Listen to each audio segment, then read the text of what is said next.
हमने accounting standard 11 करना है। The effects of changes in foreign exchange rate. ठीक है, फॉरेन एक्सचेंज के रेट में जब चेंजेस आती हैं तो उसमें हमारी फाइनेंशियल स्टेटमेंट्स में भी चेंज आती है। कैसे चेंज आती है, मैं पहले आपको थोड़ा सा ओवरव्यू दे देती हूँ, फिर हम रीडिंग स्टार्ट करेंगे।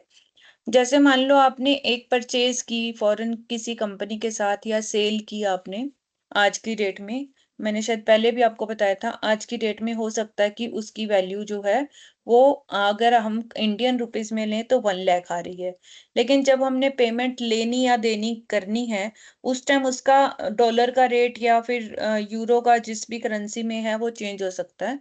तो वो जो 1 लाख की हमने परचेजिंग की थी, हो सकता है कि हमें उसकी पेमेंट 1,10,000 या 90,000 या 95,000 करनी पड़े। कम भी हो सकती है, ज्यादा भी हो सकती है। तो इसको हमने किस तरह से अपनी अकाउंटिंग में लेके आना है, ये हमें बताएगा इंडियन अकाउंटिंग स्टैंडर्ड 11। ठीक है, तो रमन आप शुरू करेंगे बेटा रीडिंग सबसे पहले।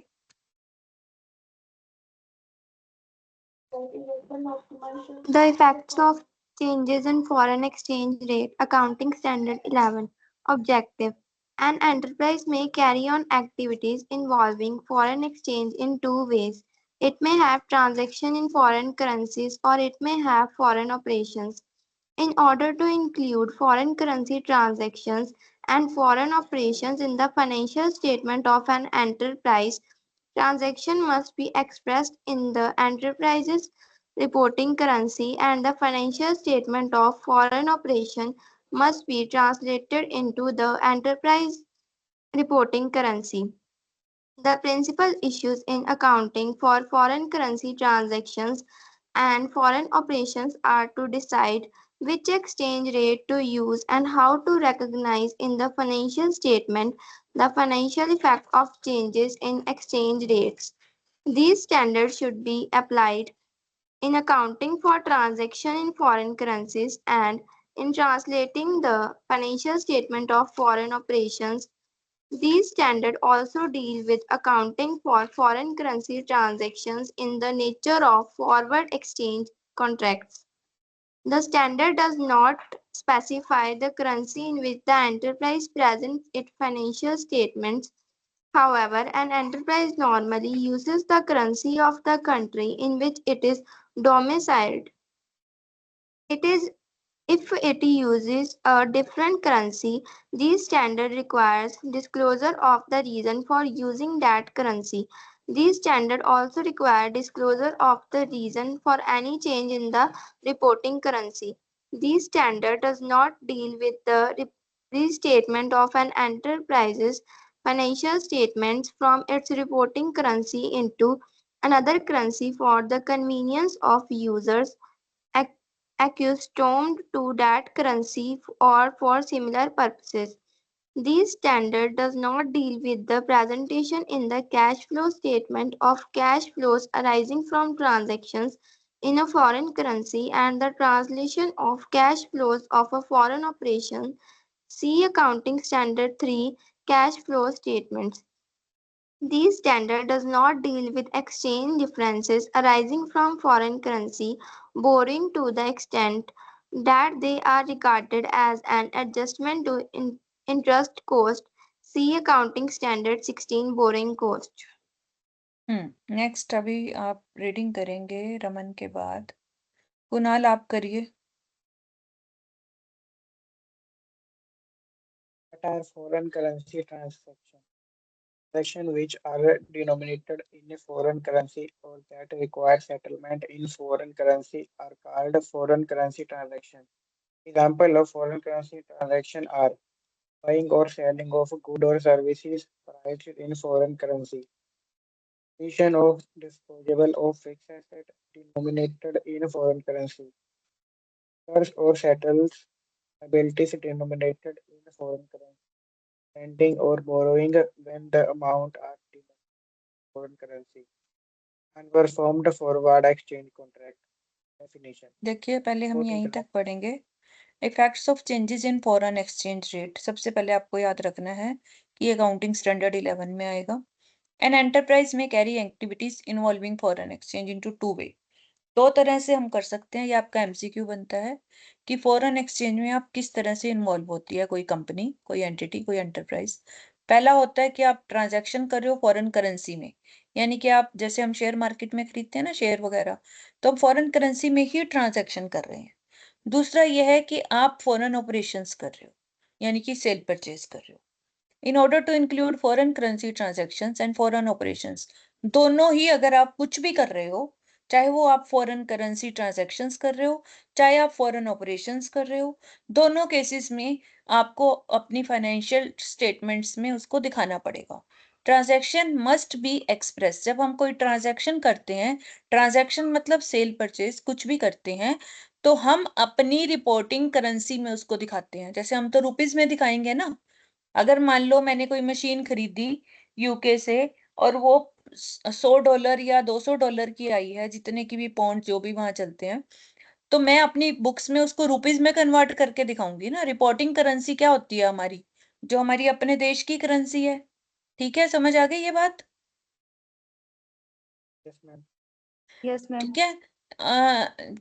And the financial statement of foreign operation must be translated into the enterprise foreign currency. इसको हम एक्सप्रेस करते हैं, और जो हमारे ऑपरेशंस होते हैं उनको हम ट्रांसलेटेड करके मतलब वही चेंज करके फिर रिपोर्टिंग करेंसी अपनी ही देश की करेंसी में दिखाते हैं। तो प्रिंसिपल इशू यहाँ पर क्या कहाँ आता है, इशू कहाँ आता है? Foreign currency transactions and foreign operations are decided which exchange rate to use. तो वहां पर हमने डिसाइड करना है कि कौन से एक्सचेंज रेट से कन्वर्ट करें। कन्वर्जन तो करनी पड़ेगी हमें। एंड अब जरूरी नहीं ना मैं बैंक से $200 का करेंसी लेने जाऊं, मतलब $200 लेने जाऊं अपनी इंडियन करेंसी को देके।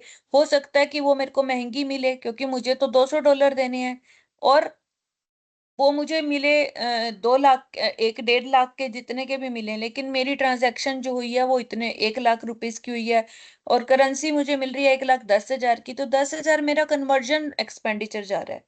तो मैं 1,10,000 की कॉस्ट नहीं दिखाऊंगी।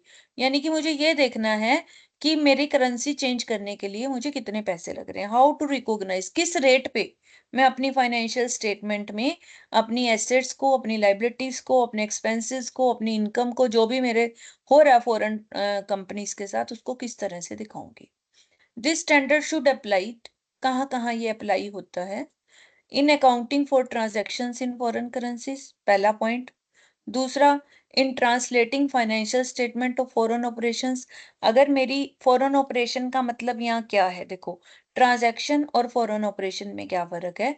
ट्रांजैक्शन का मतलब है मैंने फॉरेन की किसी कंपनी के साथ कोई मशीन खरीदी या उनको बेच दी, वो ट्रांजैक्शन होगी, sale and purchase is our transaction. लेकिन फॉरेन ऑपरेशन का क्या मतलब है? मैंने अपनी एक ब्रांच खोल दी वहां पर, तो मेरी उस ब्रांच के पूरे अकाउंट्स बनेंगे डॉलर में या पाउंड में, जो भी वहां की करेंसी होगी। फाइनेंशियल स्टेटमेंट पूरी बनेगी ना मेरी वहां पे। समझ आई आपको ये बात? Yes, ma'am. तो अब जब उसको हम फाइनल अपनी बुक्स में कंसोलिडेट करने लगेंगे, तो हमें सारी की सारी ट्रांसलेट करनी पड़ेगी, हर एक चीज इंडियन करेंसी में कन्वर्ट करनी पड़ेगी। ठीक है, Yes, ma'am. समझ आ गया आपको? This standard also deals with accounting for foreign currency transaction in nature of forward exchange contracts. अब देखो, दो तरह की ट्रांजैक्शन होती हैं। एक तो ये होती है कि मैंने आज जो है चीज ले ली, पेमेंट मैंने 2 महीने के बाद करनी है, 1 लाख रुपए की पेमेंट करनी है, मतलब 200 पाउंड की पेमेंट करनी है। अब वो मुझे जितने के भी मिलेंगे उससे सामने वाली कंपनी को कोई मतलब नहीं है। लेकिन फॉरवर्ड एक्सचेंज कॉन्ट्रैक्ट क्या होता है कि हम पौंड की वैल्यू फिक्स कर लेते हैं कि आज की डेट का अगर पौंड रेट 70 रुपए है, तो मैं 70 रुपए के हिसाब से ही उसको दूंगी। तो फॉरेन एक्सचेंज फॉरवर्ड कॉन्ट्रैक्ट बोलते हैं इनको, पहले से ही हम रेट फिक्स कर लेते हैं, कन्वर्जन रेट भी फिक्स कर लेते हैं। This standard does not specify the currency in which an enterprise present it's financial statement. However, an enterprise normally uses the currency of the country.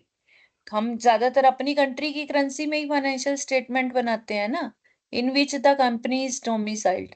If it uses different currency, पर कई बारी कुछ companies किसी और currency में भी अपनी financial statement बनाती हैं, then this standard require disclosure of the reason of using that currency. तो ये स्टैंडर्ड ये आपका डिस्क्लोजर में आएगा।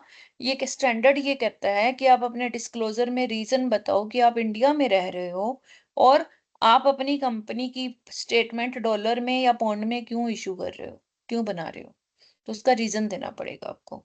This standard also requires disclosure of the reason of any change in reporting currency. अगर आपने ड्यूरिंग द ईयर कोई currency reporting currency change किया, यानी पहले आप रुपीज में बना रहे थे अब आप पौंड में बनाने लग गए, या पहले आप पौंड में बना रहे थे अब रुपीज में बनाने लग गए, कोई भी आपने कन्वर्जन किया है तो उसका डिस्क्लोजर विद रीजन आपको बताना पड़ेगा।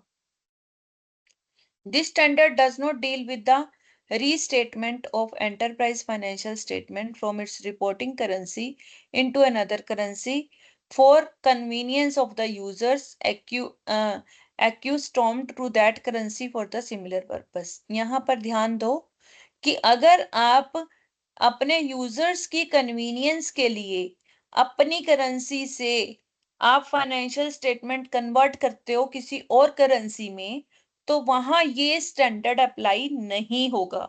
मैं फिर से रिपीट कर रही हूँ, आपने अपनी फाइनेंशियल स्टेटमेंट बना दी, लेकिन आपके कुछ यूजर्स जो हैं किसी और कंट्री में रहते हैं, यानी शेयर होल्डर्स लगा लो या कुछ भी लगा लो, अब उनकी कन्वीनियंट के लिए आप अपनी जो फाइनेंशियल स्टेटमेंट इंडियन रुपीज में आपने बनाई है उनको कन्वर्ट कर रहे हो। आपको उसकी रिक्वायरमेंट नहीं है कन्वर्ट करने की, लेकिन आप कर रहे हो, तो फिर वहां पर इंडिया एक तो आप पहले से ही आप किसी और करेंसी में बनाते हो, ठीक है, फिर तो आपने डिस्क्लोजर करना है कि आप क्यों बनाते हो, और ठीक है, और वहां पर भी ये स्टैंडर्ड अप्लाई नहीं होगा, ठीक है। जहां पर आप स्पेसिफिकली किसी और करेंसी में अपनी फाइनेंशियल स्टेटमेंट्स को बना रहे हो या फिर उसको कन्वर्ट कर रहे हो अपने यूजर्स के लिए, तो वहां पर ये स्टैंडर्ड अप्लाई नहीं होगा।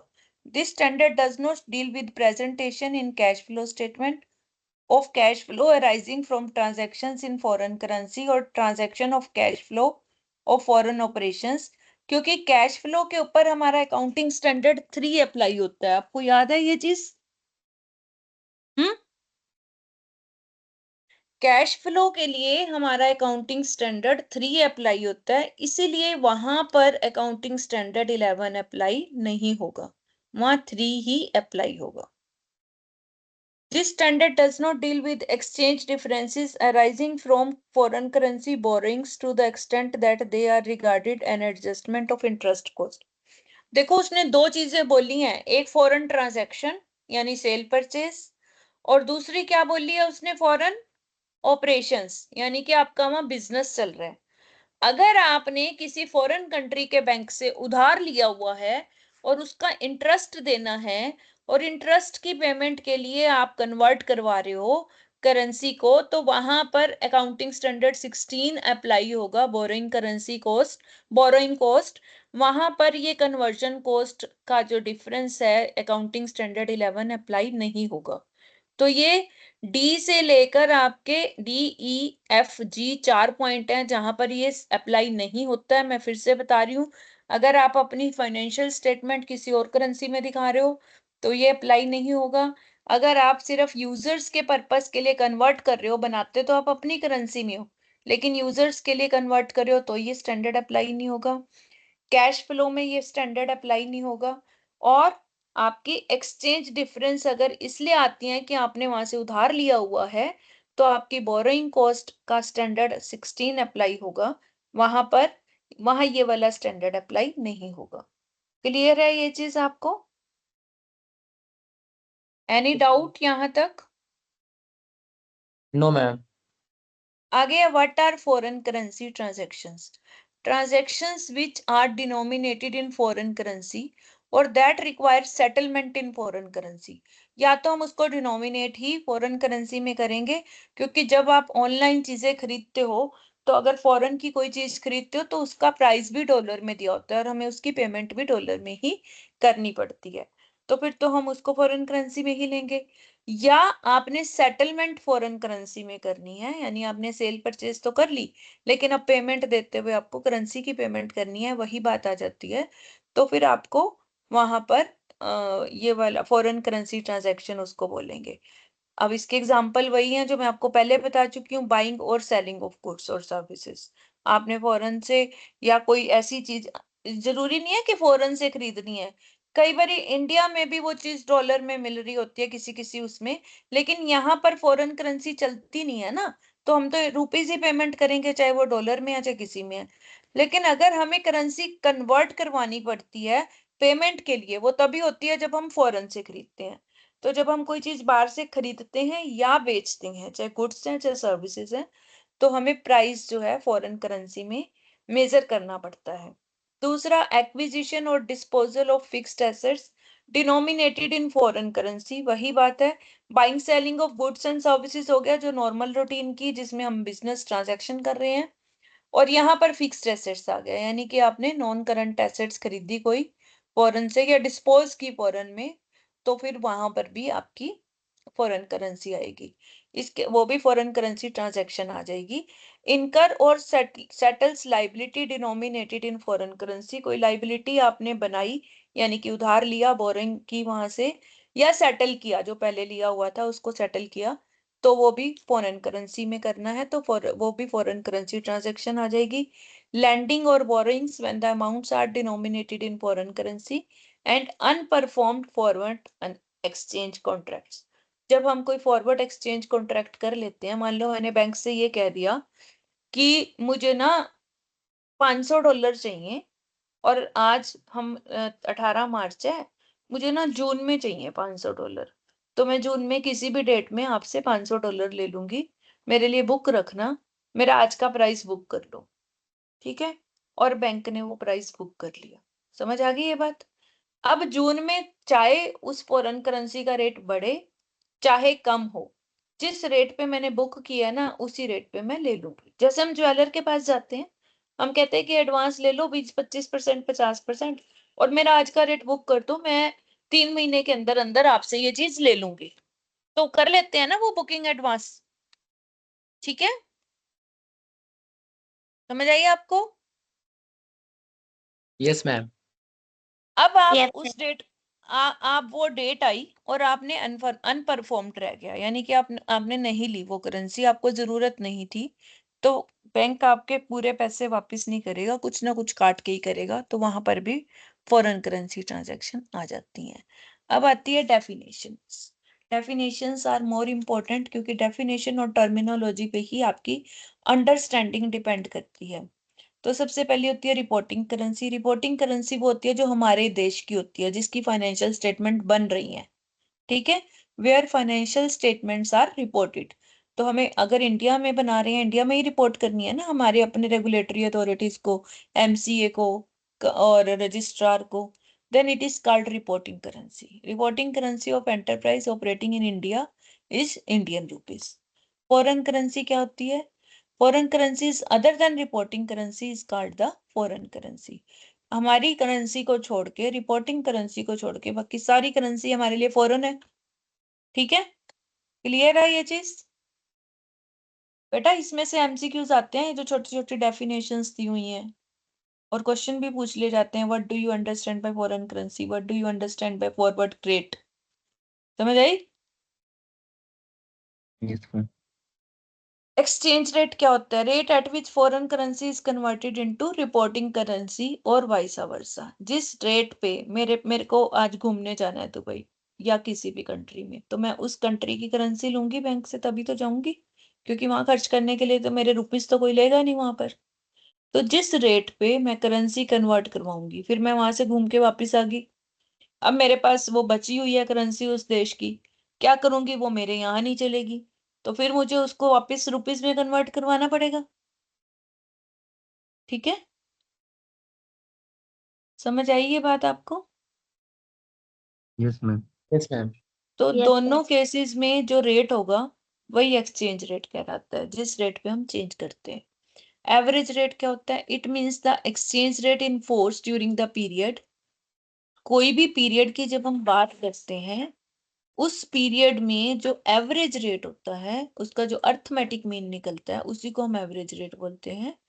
एंड पीरियड में भी अ वीक का पीरियड हो सकता है, जैसे अगर मैं आपको ये बोलूं मंडे को ये रेट है, ट्यूसडे को ये, मंडे को $70 का $1 है, ट्यूसडे को 75 का है, वेडनेसडे को 65 का हो गया, थर्सडे को 72 का हो गया, ऐसे करके फ्राइडे सैटरडे संडे तक मैं आपको सारे दिन का रेट ले लूं, तो आप अर्थमेटिक मीन कैसे निकालोगे? उन सबको ऐड करके 7 से डिवाइड कर दोगे, ऐसे ही करोगे ना? समझ आई या नहीं आई बेटा? अर्थमेटिक मीन कैसे निकालोगे? अगर मैं आपको किसी एक डॉलर का एक्सचेंज रेट दे दूं डिफरेंट डिफरेंट डेज का, 7 दिन का दे दिया, तो उसकी एवरेज कैसे निकालोगे? उन सबको ऐड करके 7 से डिवाइड करोगे। Yes, ma'am. हाँ जी। और Yes, इसी तरह ma'am. फोर्टनाइटली निकालना हो तो 15 से करोगे, मंथ का निकालना हो मान लो तो मंथ से करोगे। तो इस तरह से हम एवरेज रेट निकाल लेते हैं, ठीक है? इसको हम एवरेज रेट बोलते हैं। फॉरवर्ड रेट क्या होता है? जो मैंने अभी आपको बताया, एग्रीड एक्सचेंज रेट, यानी कि हमने एग्रीमेंट कर लिया कि इस रेट पे मैं एक्सचेंज करूंगी between two parties of exchange of two currencies at a specified future date. चाहे मैं आपसे भी कॉन्ट्रैक्ट कर सकती हूँ, एग्रीमेंट कर सकती हूँ कि मैं ना जून में आपसे इतने डॉलर ले लूंगी, ये रुपीस पे लूंगी, पर फिक्स हो गया, हमारी डील फिक्स हो गई, तो वो फॉरवर्ड रेट हो गया, जो हम पहले ही फ्यूचर का रेट फिक्स कर लेते हैं। क्लियर है?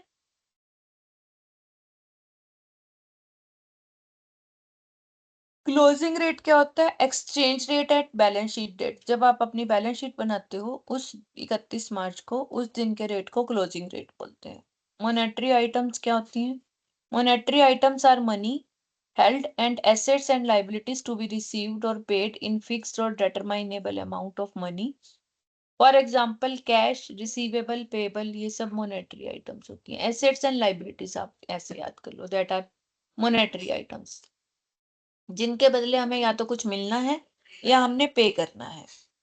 Non monetary items are the assets and liabilities other than monetary items, for example fixed assets, inventories and investment in equity shares.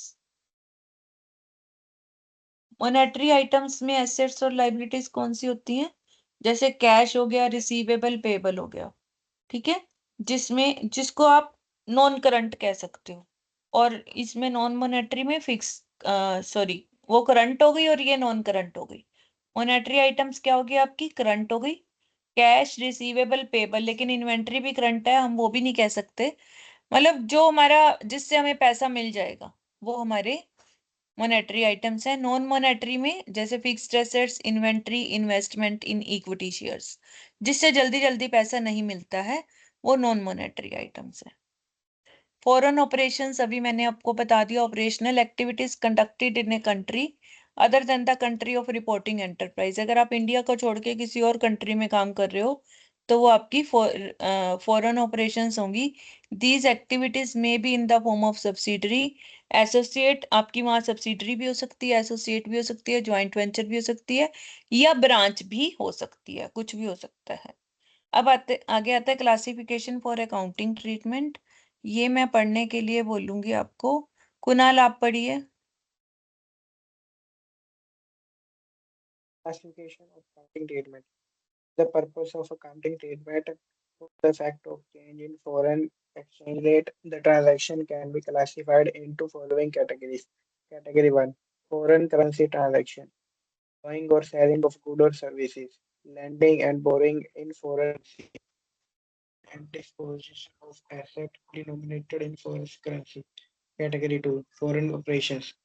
Foreign branch, an associate, joint venture, foreign subsidiary. For the purpose of accounting, these will be further classified into two types: integral operations, non-integral operations. Category 3. Forward exchange contracts. These contracts may be of two types: for managing risk hedging, for trading and speculation. Accounting treatment of foreign currency transaction. Category 1. The accounting standard prescribes the accounting treatment of the following issues: initial recognition of a foreign transaction, valuation at the balance sheet date, contingent liabilities, treatment of exchange differences, initial recognition of foreign currency transaction. Initially, foreign currency transaction should be recorded by applying an exchange rate between the reporting currency and the foreign currency at the date of transaction. Alternative average rate of a week or a month can be used if there is no significant fluctuation in the exchange rate. Valuation at the balance sheet date. For the purpose of valuation at the balance sheet date, the foreign currency denominated transactions are divided into two categories: monetary items, non-monetary items.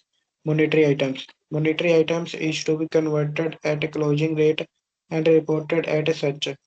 Closing rate is the exchange rate on the balance sheet date. Example of monetary items are debtor, creditor. In case of closing rate is unrealistic and is not possible to effect an exchange of currency at the rate at the balance sheet date. In such a circumstances, the conversion should be done at the rate likely to be realized. As a result, the आगे balance sheet Sumit पाल को आगे आप पढ़िए।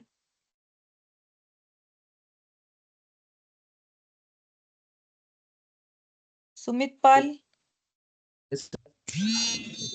आप पढ़िए बेटा। Sumit Kumar Pal. Yes, ma'am. As a result, the balance sheet date exchange fluctuation, gain or loss will arise, which is the difference of closing exchange rate and exchange rate used for initial recognition.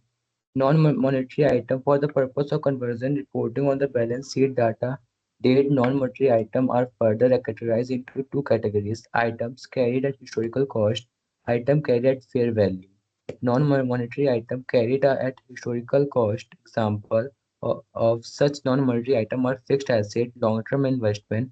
These items should be continued to be reported at the actual rate used for initial recognition. Thereafter, in this the case, no exchange fluctuation, gain or loss will arise out of such foreign currency denominated Denominated. items. Non-monetary items carried at fair value. Example of non-monetary items are inventory, current investment, which are carried at fair value. These are converted and reported using the exchange rate. When such fair value are determined, the fair value is determined at the balance sheet date. Conversion should be made using exchange rate of the balance sheet date. Contingent liability. These liabilities are reported at the exchange rate of balance sheet date. Treatment of exchange difference. Exchange difference arises because of a transaction being reported at a rate different from the rate at which it was initially recorded. A transaction is monetary or non-monetary item being settled at a rate different from the rate at which it was initially recorded. A transaction being settled at a rate different from one taken for reporting in a last financial statement. Statement, ठीक है। बस अभी इसको ही discuss करेंगे हम, फिर आगे चलेंगे।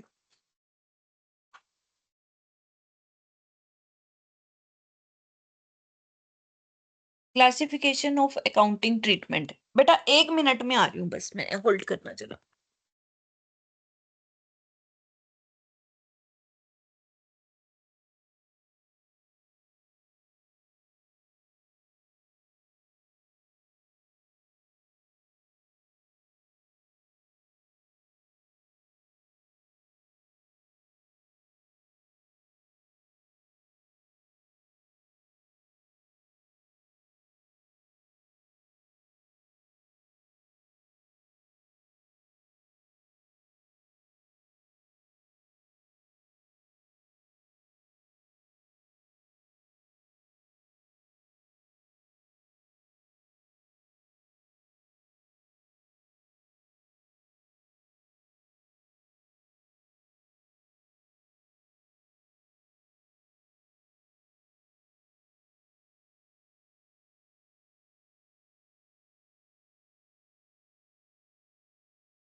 हाँ जी, क्लासिफिकेशन ऑफ अकाउंटिंग ट्रीटमेंट कैसे करेंगे हम?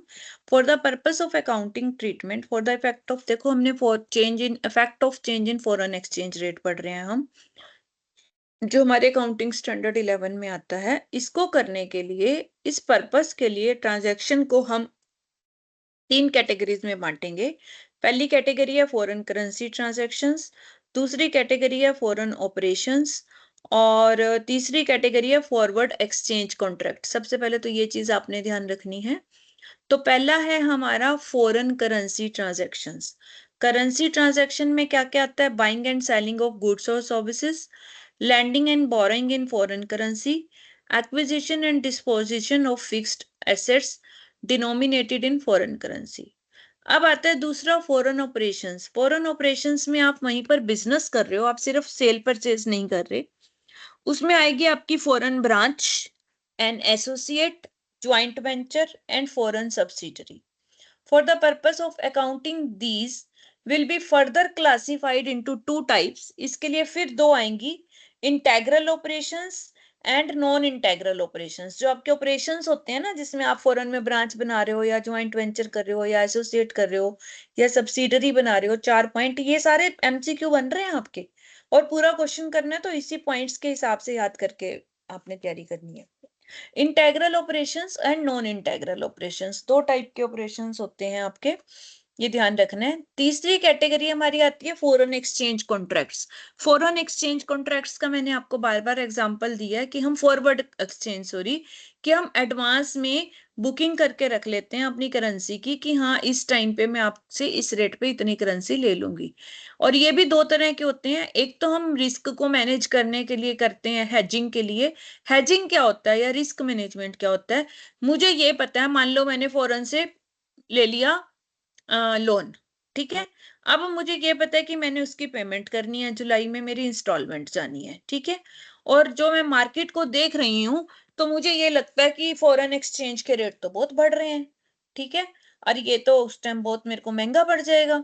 तो मैं क्या करती हूँ, अपने आप को रिस्क से बचाने के लिए थोड़ी सी अमाउंट देके अपना बुक कर लेती हूँ कि मैं लूंगी जुलाई में, क्योंकि मेरी रेवेन्यू आनी है, कहीं से पेमेंट आनी है, मैं डॉलर या जो भी लेना है मैं ले लूंगी, लेकिन आज का मेरा रेट बुक कर दो, ठीक है। या फिर हम ट्रेडिंग एंड स्पेकुलेशन के लिए करते हैं कि हाँ मैं लेके रख लेती हूँ पहले ही, बढ़ गया तो मेरे को बाकी का डिफरेंस मेरा फायदा हो जाएगा, कि आज का रेट 70 का है, मैंने 70 पे बुक कर दिया, मुझे लग रहा है कि उस दिन वो रेट 80 का हो जाएगा, तो 10 रुपए के हिसाब से मुझे फायदा हो जाएगा। तो वो जो स्पेकुलेशन बोलते हैं इसको, या ट्रेडिंग बोलते हैं। तो दो पर्पस के लिए हम फॉरवर्ड एक्सचेंज कॉन्ट्रैक्ट करते हैं। अब बात यह आता है कि इन तीनों कैटेगरीज की अकाउंटिंग ट्रीटमेंट अपनी फाइनेंशियल स्टेटमेंट में आप किस तरह से करोगे। तो देखिए, सबसे पहले पहली कैटेगरी आती है हमारी फॉरेन करेंसी ट्रांजैक्शन, जिसमें हमने सेल या परचेज की। The accounting standard prescribe the accounting treatment of the following issues. Initial, सबसे पहले हमने कब, देखो अब पॉइंट्स देखो उसके, कब कब आप उसको रिकॉग्नाइज करोगे। सबसे पहले जब आपने ट्रांजैक्शन की, आपने अपनी बुक्स में सेल बुक की, तो आपने मान लो फॉरेन में किसी को सेल करी 1 लाख की, आपने जब सेल एंट्री करोगे, डेटर डेबिट टू सेल, यही एंट्री करते हैं अपनी बुक्स में सेल की हम उधार पे, ठीक है। Yes, ma'am. Yes, ma'am. और परचेज की क्या एंट्री होती है? Purchase debit to creditor. हमने एंट्री तो कर दी, अब एंट्री में अमाउंट भी तो लिखना है ना, हमने तो फॉरेन एक्सचेंज में पेमेंट करनी है। तो उस डेट को, जो रेट आज चल रहा है, हमें नहीं पता फ्यूचर में 2 महीने बाद मैंने पेमेंट करनी है, पता नहीं तब रेट क्या होगा। मैं आज के रेट के हिसाब से, वो ये कहता है आपको कि मैं $100 को आपको दूंगा सामान, आपका वो उसकी मतलब जो प्राइस है $100 है, और आज उसकी रेट 70 रुपए है, ठीक है। तो आप 100 इंटू 70 कितना हो गया? 7,000 हो गया। तो हम परचेज कितने रुपए में बुक करेंगे? 7,000 रुपए में। समझ आ रही है आपको ये चीज या नहीं? बेटा आपने उससे सामान लिया, बंदा ये कहता है कि $100 का है ये, ठीक है, और $1 70 रुपए का है, तो हम कितने का सामान ले रहे हैं? 7,000 का ले रहे हैं कि नहीं ले रहे? Yes, ma'am. Yes, ma'am.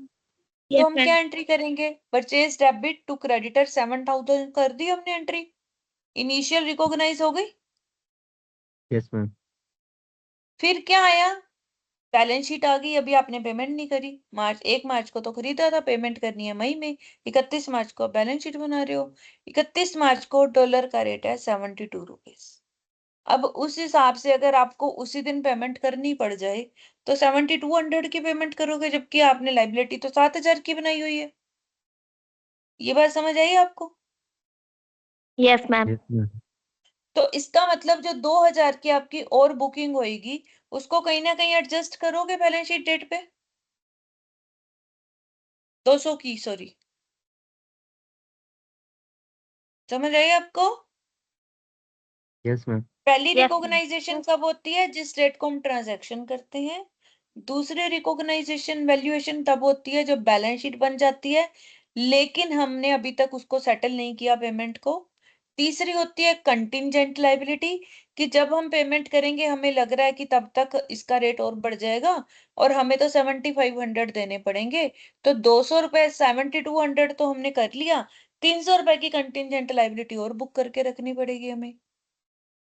अब चौथा पॉइंट ये आता है कि जो आपका बैलेंस शीट में 200 का फर्क पड़ा, 300 की आपकी कंटिंजेंट लाइबिलिटी आई, तो उसको आप ट्रीटमेंट कैसे करोगे अपने डिफरेंसेस को? डिफरेंस तो आ ही रहे हैं ना उसके अंदर, ठीक है?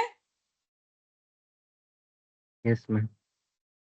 अब वो कहता है कि initial recognition of foreign currency transactions, initially foreign currency transaction should be recorded by applying an exchange rate between the reporting currency and foreign currency at the date of transaction। ये बात मैं आपको समझा चुकी हूँ कि जिस दिन आपकी ट्रांजैक्शन डेट है, जिस दिन आप सेल परचेज कर रहे हो, उसी दिन के रेट पे करोगे आप कि नहीं करोगे? हाँ जी, यस मैम। इतनी धीरे धीरे बोल रहे हो, समझ नहीं आ रहा? किसी को कोई डाउट है तो बता दो भाई, कहीं कंफ्यूजन तो नहीं हो रही किसी को? दिमाग में खिचड़ी नहीं पका के रखनी है, हमने क्लैरिटी रखनी है। किसी को डाउट है? नो, इसका मतलब है नो नो। मैम। ठीक है। Alternatively average rate of week और month can be used if there is no significant fluctuation in exchange rate. आप एवरेज रेट भी ले सकते हो या फिर उस डेट का रेट भी ले सकते हो, ठीक है? अब आता है balance sheet date. Balance sheet date पे आपने वैल्यूएशन की उसकी फॉरेन करेंसी की, ठीक है? Then balance sheet at foreign currency denominated transactions are divided into two categories। Balance sheet की डेट पे हम अपनी जो ट्रांजैक्शंस होती हैं उनको दो कैटेगरी में बांटते हैं, monetary item and non monetary item, ठीक है? अभी हमने पहले भी पढ़ा था, फिर से पढ़ते हैं। मोनेटरी आइटम्स वो होती हैं जिनको हमने क्लोजिंग रेट पे कन्वर्ट करना है और रिपोर्ट भी करना है। कन्वर्ट भी करना है, रिपोर्ट भी करना है। Closing rate is the exchange rate on the balance sheet date. Closing rate क्या होता है? जो आपकी बैलेंस शीट डेट पे मार्केट में एक्सचेंज का रेट चल रहा है, यानी 31 मार्च आपकी बैलेंस शीट डेट है तो 31 मार्च का एक्सचेंज रेट। अब एग्जाम्पल ऑफ मोनेटरी आइटम्स क्या है? Debtors and creditors. क्लियर होगी ये चीज? हम्म, हाँ जी बच्चे, समझ आ रहे हैं? मैम। हाँ जी यस मैम। मैम जो मॉनेटरी आइटम्स होगी वो होगी ना जो इजिली कन्वर्टेड हो रही है कैश में। बेटा, जो हमने पैसे देने हैं या लेने हैं, हमने ट्रांजैक्शन कर दी लेकिन अभी सेटलमेंट नहीं की उसकी, ठीक है? Okay ma'am. अब उसके बाद क्या कह रहे हैं? In case closing rate is unrealistic and it is not possible to effect an exchange of currencies at the rate at the balance sheet date, in such circumstances conversion should be done at the rate likely to be realized। अब कई बारी क्या होता है, market को भी पता है कि 31 मार्च को सारी बैलेंस शीट बनती है और जो लोग फॉरेन के साथ डील कर रहे हैं वो अपना एक्सचेंज रेट में करेंगे कुछ ना कुछ, या कुछ अनरियलिस्टिक सर्कमस्टांसेस आ गए, जैसे अभी पीछे कोरोना आ गया था, या इकोनॉमी में कोई चेंज आ गया, या जिस कंट्री से हम डील कर रहे हैं, जैसे अभी आपने देखा है ये झगड़ा शुरू हुआ था पीछे दो कंट्रीज में। तो ऐसे कुछ अनरियलिस्टिक एबनॉर्मल सर्कमस्टांसेस में हो सकता है कि क्लोजिंग रेट को, जो एक्सचेंज रेट है, वो अनरियलिस्टिक हो, यानी नॉर्मल ना हो, एबनॉर्मल हो। उस केस में आप क्लोजिंग रेट नहीं लोगे, उस रेट में आप वो लोगे कि जो उसका लाइकली यानी कि ठीक ठाक आपको लगता है उसके आसपास का रेट। ये बात क्लियर हो गई? अब 70 रुपए वाला डॉलर मान लो 31 मार्च को किसी भी वजह से 100 रुपए पे चला गया, तो वो तो अनरियलिस्टिक हो गया ना। आई बात हाँ जी। समझ? वो तो टेम्परेरी एनहांसमेंट है ना, वो तो फिर मार्केट वापस आ जाएगी, ठीक आ जाएगा।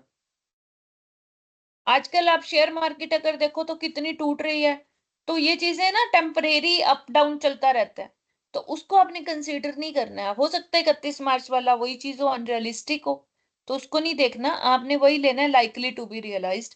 उसके आसपास का देखो क्या चल रहा है, एवरेज निकालो या कुछ भी करो, तो उसका लॉजिक तो आप दोगे ही ना कि मैं ये तो मेरे को अनरियलिस्टिक लग रहा है, ये नहीं हमने लेना, इसलिए हम ये ले रहे हैं। As a result balance sheet date exchange fluctuation में या तो आपको गेन होगा या लॉस होगा। ऑब्वियसली अभी मैंने कहा था आपको कि जो आपने 70 रुपए के हिसाब से चीज खरीदी थी, अब एक्सचेंज रेट 72 हो गया है, तो फिर आपकी 7200 की लाइबिलिटी बन गई, क्योंकि अभी तक आपने पेमेंट नहीं करी, तो 200 रुपए का लॉस हो गया आपको। Yes ma'am. अगर वही रेट वो 68 हो जाता, तो फिर आपको 200 रुपए का फायदा हो जाता, यस क्योंकि मैम। आपने तो 7,000 की लाइबिलिटी बुक की हुई है, अब पेमेंट करनी पड़ेगी 6800 की, तो 200 रुपए का फायदा हो गया आपको। तो जो भी डिफरेंस होगा आपका, वो उसको गेन या लॉस बोलेंगे हमारा, और उसको गेन और लॉस की तरह ही उसकी बुकिंग भी करेंगे हम। अब आता है नॉन मॉनेटरी आइटम, ये तो थी monetary item. Non monetary item क्या है? For the purpose of conversion and reporting on the balance sheet date, non-monetary items are further categorized into two categories: items carried at historical cost, item carried as fair value। तो non monetary item हमने ऊपर भी पढ़ा था ना कौन सी, मैंने आपको याद रखने के लिए एक हिंट दिया था कि मॉनेटरी आइटम्स आपकी करंट एसेट्स या करंट लाइबिलिटीज हैं, जैसे इसने यहाँ डेटर या क्रेडिटर बोल दिया, ठीक है, पेबल रिसीवेबल भी कह सकते हो। और नॉन मॉनेटरी आइटम क्योंकि वो फटाफट मनी में कन्वर्ट हो जाएंगे ना with in 12 months. Non monetary item fixed assets की तरह हो गई, तो उनको या तो आप हिस्टोरिकल कॉस्ट पे लेते हो या फेयर वैल्यू पे लेते हो, यही करते हो, याद है? हाँ जी। Yes ma'am. निशु आप पूछ रहे थे ना, अब समझ आया फर्क? यस मैम, समझ आ गया। Non monetary items carried at historical cost, अगर आप हिस्टोरिकल कॉस्ट पे नॉन मॉनेटरी आइटम्स को ले रहे हो, then example of such non-monetary items are fixed assets, long-term investment. These items should be continue to be reported at actual rate used for initial। अब यहाँ पर हमने प्रॉफिट एंड लॉस बुक कर लिया था, यहाँ नहीं करना है, क्योंकि वो तो देखो हम कोई बेच थोड़ा ना रहे हैं, या अगले 12 महीने में हमने उसको पैसा थोड़ा ना लेना देना करना है। तो जिस रेट पे चल रहा है इनिशियल जो हमने रिकॉग्नाइज किया था हिस्टोरिकल कॉस्ट, उसी पे चलने दो। समझ आ गई? हमने हर 31 मार्च को इसकी एक्सचेंज रेट नहीं देखनी है। There after it is in this case no exchange fluctuation gain और लॉस, कुछ भी नहीं होगा आपका out of such currency denominated non monetary items. Non monetary items at carried at fair value, अगर आप फेयर वैल्यू पे नॉन मॉनेटरी आइटम्स लेते हो, जैसे इन्वेंट्री हो गया आपका, इन्वेंट्री हम करते हैं मार्केट वैल्यू और cost which ever is less, तो एक तरह का फेयर वैल्यू हो गया। करंट इन्वेस्टमेंट, क्योंकि लॉन्ग टर्म इन्वेस्टमेंट तो हमने लेनी नहीं, करंट इन्वेस्टमेंट आप ले सकते हो, which are carried at fair value, these are converted and reported using exchange rate when such fair value are, तो इनको हमने चेंज करना है, ठीक है। Fair value is determined in the balance sheet date, तो इसकी फेयर वैल्यू जो है हम बैलेंस शीट डेट पे लेंगे। Conversion should made using exchange rate of the balance sheet date, अब जब आप उसको कन्वर्ट कर रहे हो तो बैलेंस शीट डेट पे उसको कन्वर्ट करोगे। कंटिंजेंट लाइबिलिटीज हैं इसके बाद, these liabilities are reported an exchange rate on the balance sheet date, balance sheet date पे जो एक्सचेंज रेट होगा उसी रेट पे आप कंटिंजेंट लाइबिलिटी लोगे। ट्रीटमेंट ऑफ एक्सचेंज डिफरेंस, अब यहाँ जो एक्सचेंज डिफरेंस अराइज हो रहे हैं उसका करोगे क्या? A transaction is being reported at rate difference from the rate at which it was initially recognized। Difference क्या होता है? जितनी की हमने शुरू से वो चीज रिकॉग्नाइज की थी और आज बैलेंस शीट डेट पे जो उसका रेट है, उन दोनों के डिफरेंस को ही हम एक्सचेंज रेट डिफरेंस बोलेंगे। A transaction in monetary or non-monetary items being settled at the rate different from rate at which it was initially recorded. अब हम उसकी सेटलमेंट किसी और रेट पे करते हैं, खरीदते किसी और रेट पे हैं, तो उसी डिफरेंस को ही हम एक्सचेंज रेट डिफरेंस बोलते हैं। A transaction be settled at rate different from one taken from the reporting in the last financial statement. तो ये